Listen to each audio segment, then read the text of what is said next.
Hello, everyone. Welcome to Lesson 16 of Positive Youth. Last session, we were on the last section of Positive Self, and we gave assignment for best possible self. There was a very good question raised by a student. Wouldn't it make me feel worse if I imagine perfect self, perfect life, and perfect world, but then what I want doesn't happen? That would make you feel bad. But the problem is that the assignment did not ask you to imagine a perfect world. Perfect world does not exist.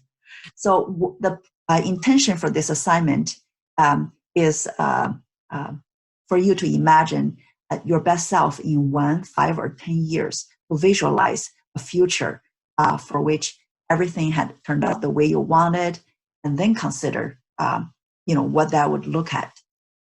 It was verified by different research that if you do that journaling exercise 15 to 20 minutes a day, every day for about 5 weeks, and people who did that, and also people who found it meaningful and interesting, their positive emotion were raised significantly through that journaling exercise. So in other words, to have a long-term goal is very important for your life. Even if you tried your best and you didn't reach that goal, because that goal, do you remember when we talked about flow, when we talked about GRIT, great, they all said we need a goal, clear goal. So that goal will trigger more motivation for you to put in more effort. And when you face frustration or failures, which will happen often, if you have a goal, you wouldn't give up very easily. So the goal is very important for you.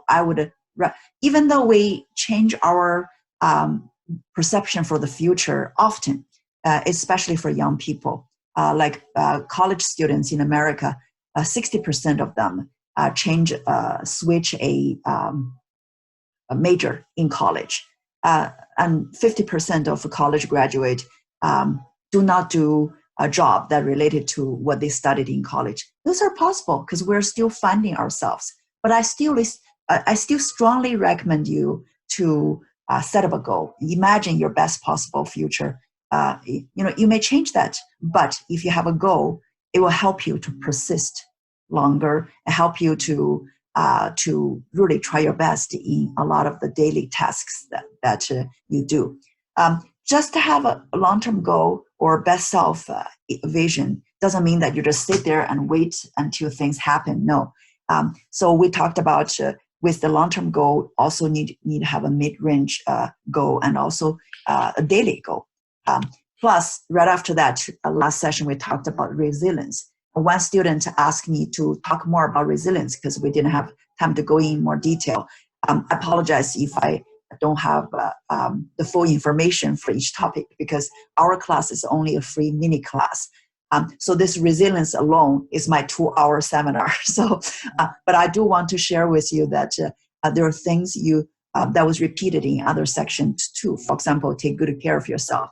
In order to be more resilient, you need to rest well, you need to exercise, and you need to have your physiological health in best performance in order to be more resilient.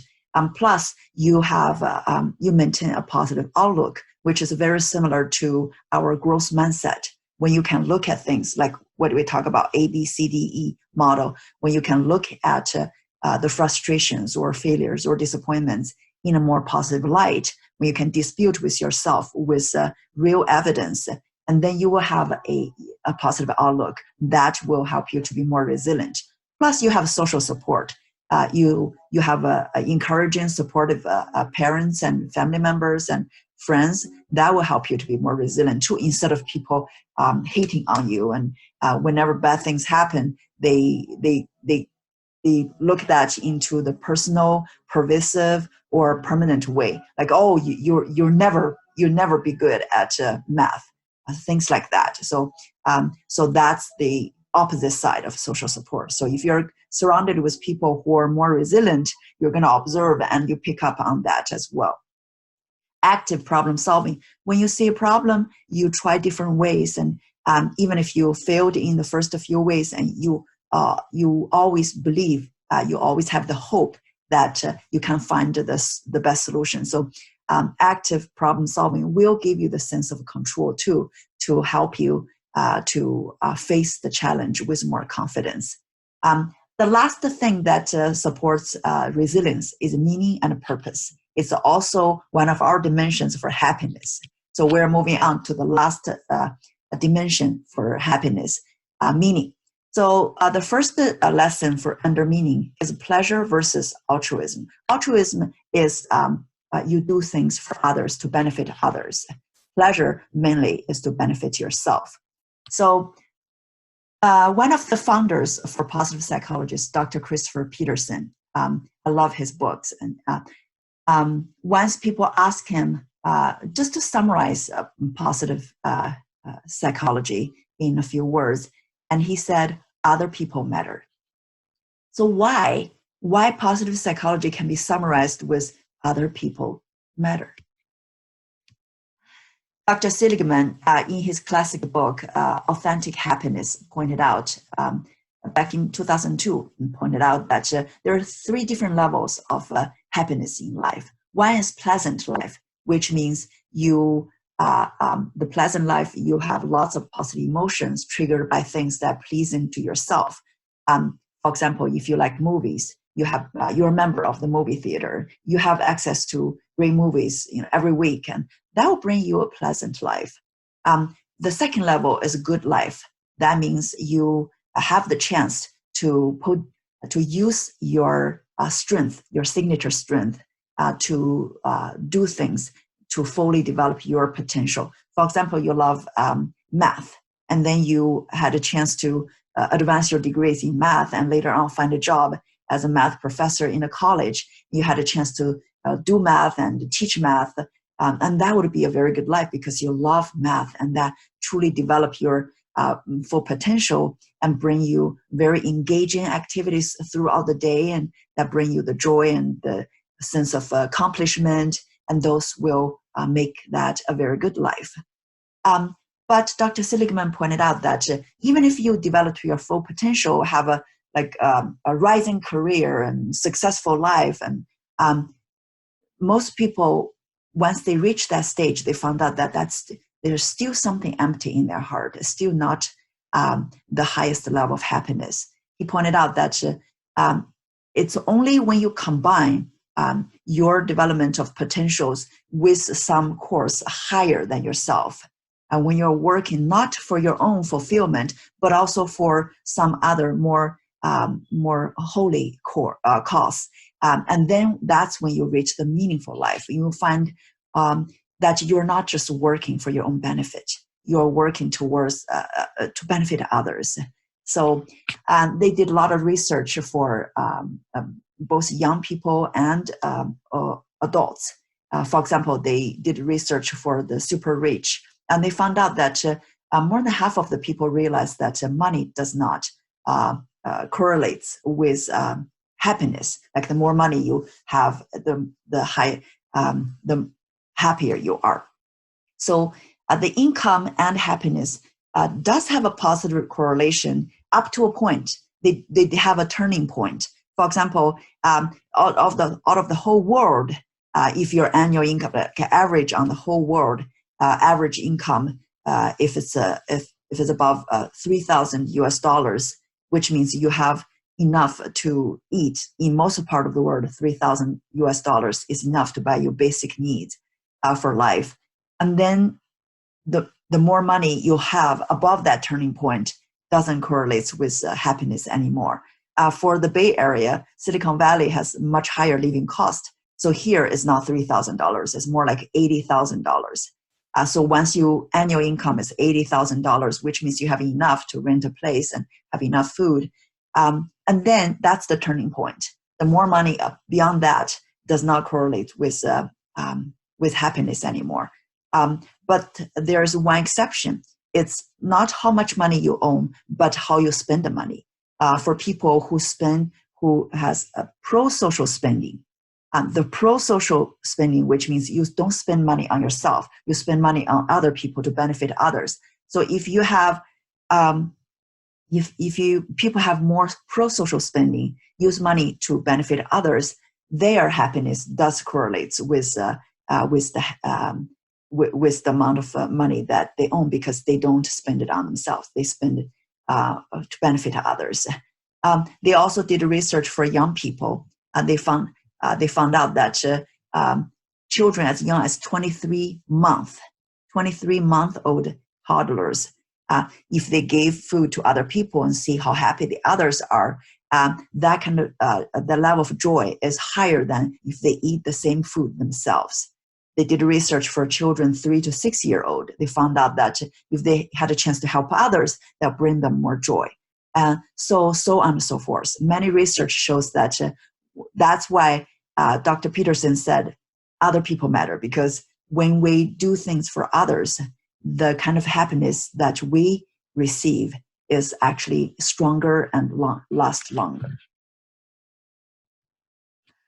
This is consistent with Dr. Maslow's famous hierarchy of needs. Back in the 1950s, Dr. Maslow found out that human needs are on a shape like a pyramid. We have to fulfill the basic needs before we can actualize, which means realize our own potential. So he was the one who noticed that we need to, first of all, have our physiological needs met. We need to have food, water. We need to stay warm. And we need to rest. So that's why it's so important for us to take care of ourselves, get enough sleep and exercise, and stay healthy, have our physiological needs met. And beyond that, we need to have our safety needs met. For example, school bullying is a problem for many children. If you feel bullied by others in school, the last thing on your mind would be getting the algebra knowledge for you, because you can't think about fulfilling your potential unless your safety needs are met. So you have to fulfill those needs first. So safety is very important. And then on top of safety is belonging and love needs. If we feel the sense of belonging, oh, I'm not fighting this alone. I have my family, I have my friends, I have my school. If you feel you belong to a community or a family, then you are more likely to go to the next one, which means you have self-esteem. You respect yourself, and then you respect others. So that's the next needs, build on top of belonging and love. If you, for example, we talked about this a lot, if we had setbacks or failures, frustrations, and we are so loved by our family, and they will encourage us on, oh, you can do this, I believe in you. And that's when you want to reach the next level, self-actualization, which means you fulfill your potential. So that's what's similar to the good life, when we can use our strength and put that in a career or somewhere that we can feel the sense of accomplishment. We are good at something. We had a chance to use it to get really good, develop our potential and achieve something. So self-actualization. But Dr. Maslow also found out later part in his research that self-actualization is not the top, the tip of the pyramid either.